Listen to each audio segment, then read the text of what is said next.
So,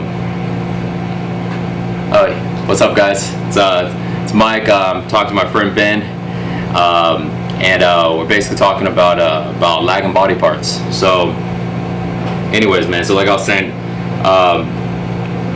what I really want to do is I really want to go ahead and bring up. There's a lot of areas I want to bring up. Not only my chest, but actually a tough one for me myself is really like triceps. Man, like about 3 years ago, I finally figured out like one good exercise for my triceps that really works, because before that I'll do skull crushers. I didn't feel it that much. I'll do cables, but I never got really like a lot of thickness from it. Mm-hmm. And then I started doing those overhead barbell presses, and I started finally getting like a little more indentation on the side, because I want my triceps to pop out right here and have like that thickness. So this way, like, shoulder cuts in. Of course. And what I usually get is, I can flex and I get like lines, but not enough mass like I get with my biceps. The problem is, man, why most people don't ever build weaker lagging body parts. There's a couple of reasons. First of all, they never get their muscle fully shortened or fully contracted. So when you do like a leg extension, you get that feeling where it feels like everything just kind of knots up and you get like a really, really tight contraction. Yeah. Do you ever really feel that on other body parts?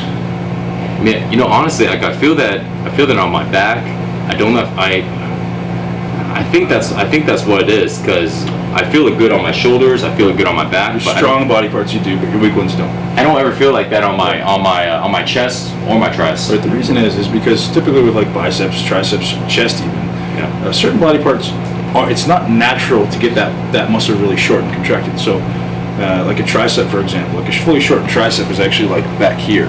So there's not a lot of exercises where you get a really shortened tricep and really like a maximum contracted. So when I say shortened, when you think about the function of the quad actually functions to extend the leg, but also to flex the hip.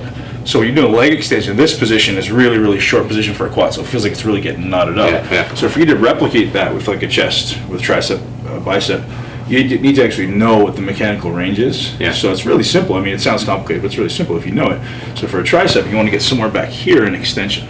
Yeah. So for a bicep, you want to get some up here. So how would you get back here besides doing like a kickback? Cables. You can do a cable kickback, or you could do one thing that I really like to do, a great tip is I'll actually use a rope for tricep, but I'll use 2 ropes. Yeah. So I lengthen the ropes so they're really long. So normal ropes aren't about this long. Yeah. So you pull it all the way to one side, so it's twice as long, and then you get another rope, pull all the way down, so it's twice as long.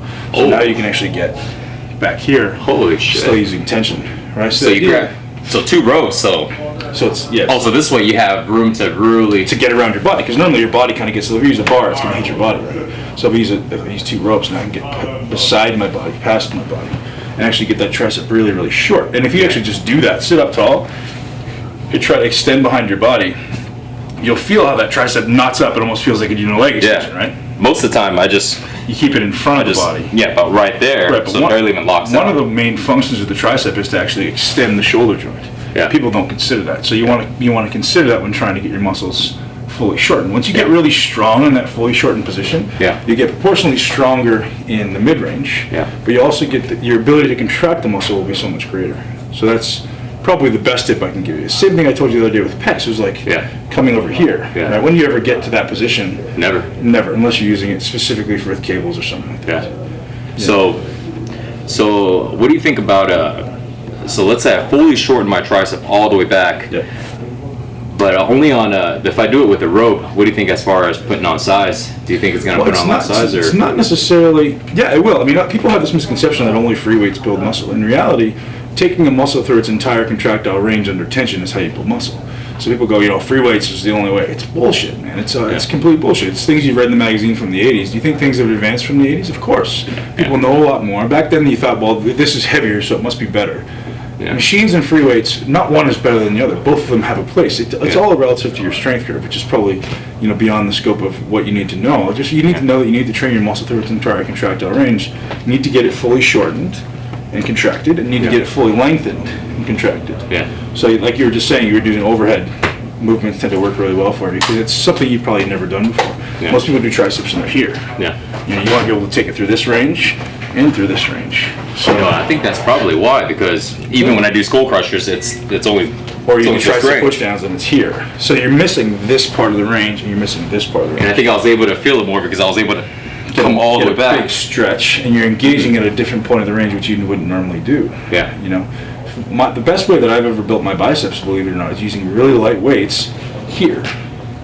You know, it sounds crazy, but like, just try that. Put your hand behind your head. What does it feel like to contract your bicep? I feel like it's fully folded up. It's almost like in a cramp, right? It's so tight. Yeah. You're really weak in the shortened position, so you can't use a substantial amount of weight, but the contraction is crazy. Yeah, right away. What's actually happening is in your nervous system is forced to recruit more muscle fibers because your muscle is so weak there that your nervous system has to work harder, and it becomes more efficient. So that when you go to this part of the range, thereby my nervous system doesn't have to work as hard, but it's used to working harder, so it's actually going to recruit more muscle fibers. Okay, so let me make sure I have it right. So basically, you're going to so full of a range to where your nervous system isn't used to it, so it's putting more stress on it. But just like anything else, once your body gets used to that stress, if I was going to do a regular curl, I can curl a lot more efficiently because my nervous system is used to more stress. That this is not much stress at all now. Take it like this: like you're doing it back here. Your nervous system says, "I have to recruit more muscle, so I have to get more people to do the work." Yeah. And then when I come here, it doesn't need quite as many people, but they're still available because the nervous system has stimulated them, so they're still there. Yeah. So now I can actually, it's called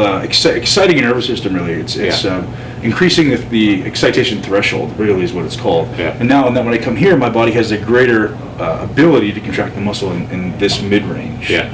So when I do a dumbbell or a barbell, yes, it's a great idea to do it, but it's not necessarily better. It's just this is the mid-range of the movement. Yeah. That's awesome to train through the mid-range of the movement because you're actually stronger there. But if you want to build muscle properly, you have to learn to get strong at the extremes.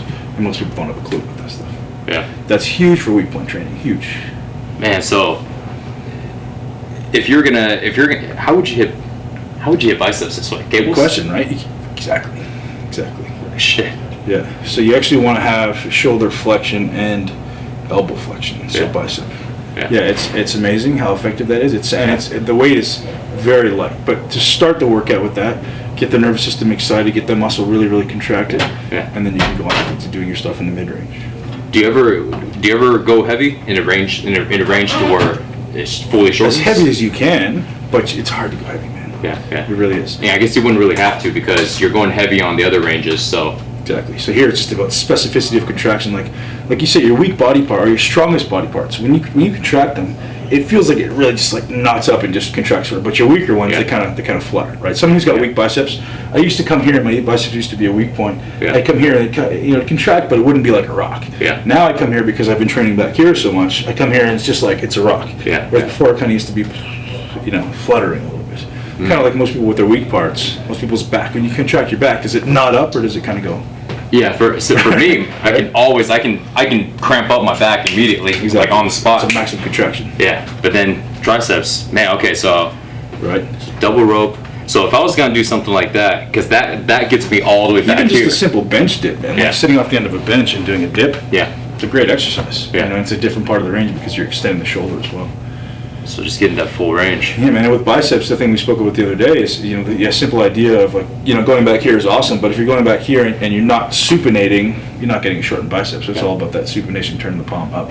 Man, I'm gonna really try that. There's so many little things that, working out is all about the little things, man. I see so many guys in the gym. I was in there this morning. There's people in there training biceps using a massive amount of weight, and their biceps are this big. And you just want to go, man, if you had any idea how much easier you could make your life. Yeah. If you learn how to contract the weight properly through its appropriate range, it's so much easier to get so much better results. You know what I mean? We have to use less weight, which, everybody wants to train with their ego. I got to be strong. But if you're trying to build muscle, man, strength is, you're going to get strong, but you need to learn to contract first. Yeah. Right? It's just like yesterday with the shoulder presses. Jesus Christ. Right. And you know what? Your weight will proportionally go back up really quickly. You just got to teach your body how to figure out that movement.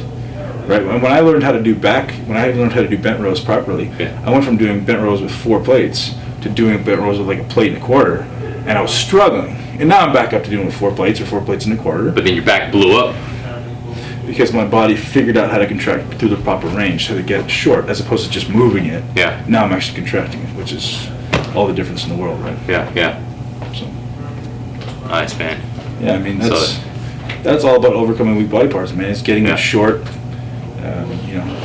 Obviously manipulating different workout variables. But that's probably the most important thing you can do. Yeah. Thanks a lot for these tips, man. I'm gonna try it out because man, it's if I do that because I know that I have not done that. It's probably the biggest challenge for me on triceps. Because most people don't know what the shortened range is, right? Yeah. And, you know, if I said, you know, Mike, what's the short range for this, or even for hamstrings, people go, my hamstrings don't do well. It's because you never get them short. People don't know what that means. Man, it's funny you say that because our friend Johnson, the guy that runs all the sales, he was eating with us last night. Mm-hmm. You didn't see his legs, but his legs are actually like very, very developed. Mm-hmm. You know, I mean, and they're not anything close to like your size, but for somebody at his level to have those legs, it's like it's like ridiculous. And some people, you know, their bodies naturally get it, right? My body naturally places tension in my calves and my quads. The thing is this, like when he used to do leg presses, you know, normal people do leg presses and they just up to here and that's it.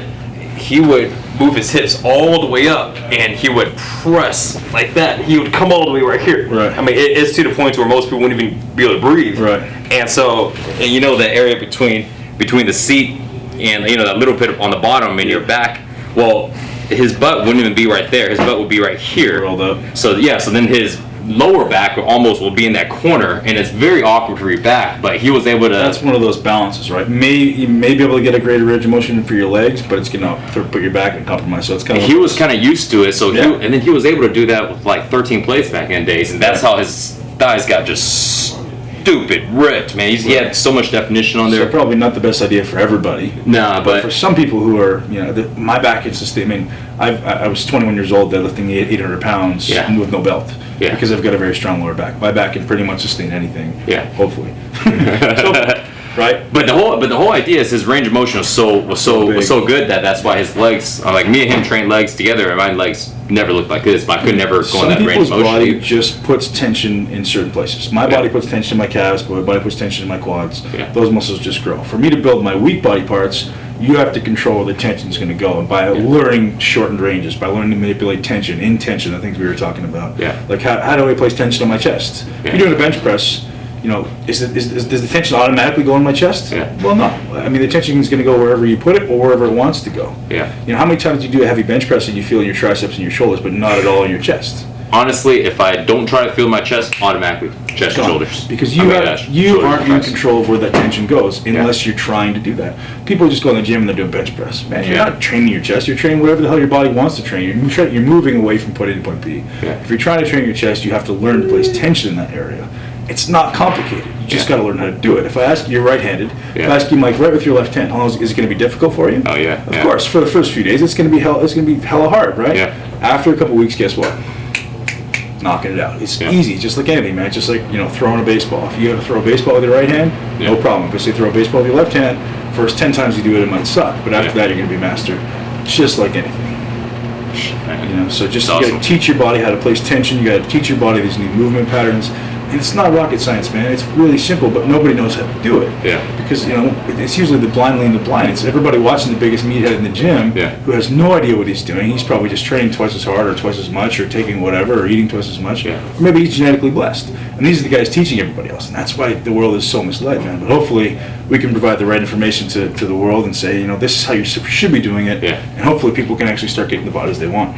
Hey, Ben, so we're recording this right now. For the guys that want to know more, where should they go to go find out your stuff? Man, I teach everything I can.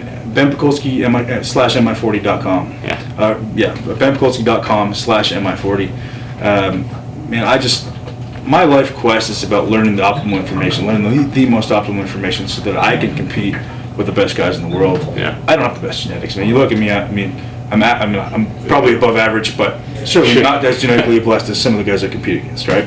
So for me to be able to compete with them, I need to have the best information. And that's what I'm doing. I'm traveling the world trying to get the best information from the best sources outside of the bodybuilding world, not inside the bodybuilding world, because the people inside the bodybuilding world are the blind leading the blind. I mean, honestly, like you know, but most people will never think you have bad genetics because you train so smart to where you overcame right. I would never be so bold as to say I have bad genetics, but I just don't have as good genetics as the guys I compete against. Yeah, they just naturally, they feel everything. There's no lagging body parts. These got to get bigger. Dude, they do everything, anything in the right? So for me, it's got to be very specific. My nutrition's got to be amazing. My training has to be incredibly intense. The things I'm gifted with in life, the ability to learn, thank goodness, and the ability to work hard. You know, I'm not gifted with big muscles genetically. I had to work my ass off for everything I have. But I was gifted with the desire and the ability to work hard. Yeah. So. Shit, man. Thanks a lot for all this info, no man. problem, man. Hey guys, so if you guys want to learn more about how Ben really trains on lagging body parts, and man, there's tons of tips, guys. Check out benpakulski.com/in my40, right? So yeah, so that you can find out a lot more stuff on that, man. Hey, thanks for that, man. I'm gonna build out my triceps. Do it. It'll work. All right, see you guys later, man. So, man, so yeah, so that's good for triceps, man. Another one I would work on is chest.